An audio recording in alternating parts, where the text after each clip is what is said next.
The next national election is now less than a year away, and congressmen and senators are expending much of their time and their energy raising the millions of dollars in campaign funds they'll need just to hold on to a job that pays $174,000 a year. Most former congressmen and senators manage to leave Washington, if they ever leave Washington, with more money in their pockets than they had when they arrived.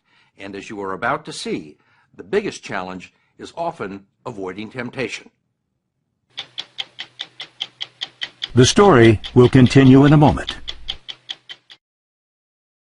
During the health care debate of 2009, members of Congress were trading health care stocks, including House Minority Leader John Boehner, who led the opposition against the so-called public option, government-funded insurance that would compete with private companies.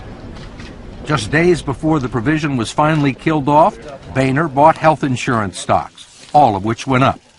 Now Speaker of the House, Congressman Boehner also declined to be interviewed, so we tracked him down at his weekly press conference. Speaker Boehner, you made a number of trades going back to the health care debate. You bought some insurance stock.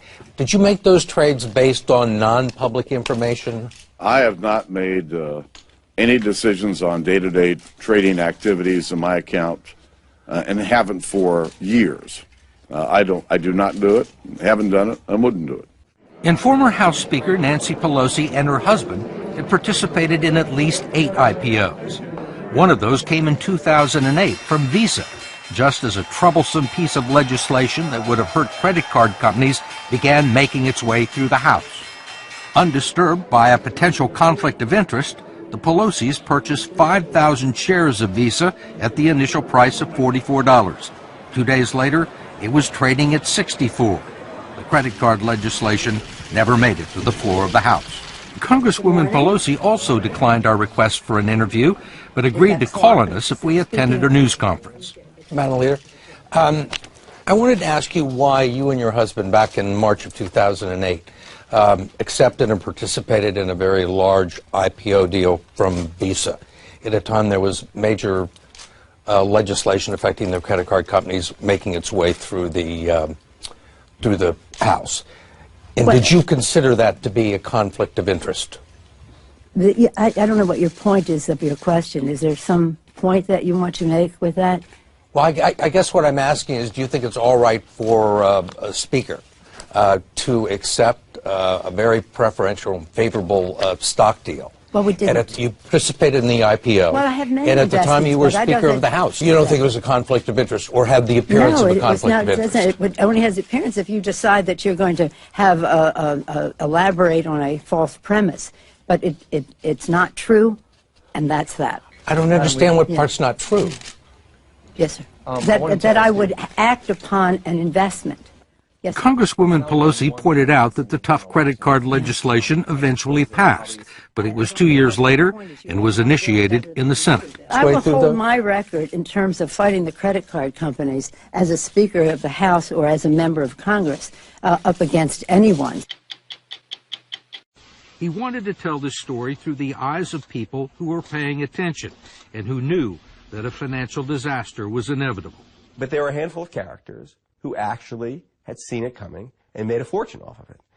And there were so few of them, and there were so many people who had been on the other side, that I thought that I kind of wondered who they were and why they got themselves into that position.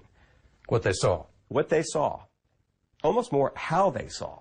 How many people were there, do you think, in the world that understood what was going on? Between 10 and 20 investors, at most. And this is from a universe of tens of thousands of people who could have conceivably made that bet. The first one to see that something was seriously amiss in the burgeoning subprime mortgage market was Dr. Michael Berry, a California physician with only one good eye. He lost the other one to cancer as a child and also suffers from Asperger's syndrome, a condition related to autism that often produces an aversion to social contact. Uncomfortable dealing with patients, Berry quit medicine and started a hedge fund in Cupertino, spending most of his time in a darkened office glued to his computer screen.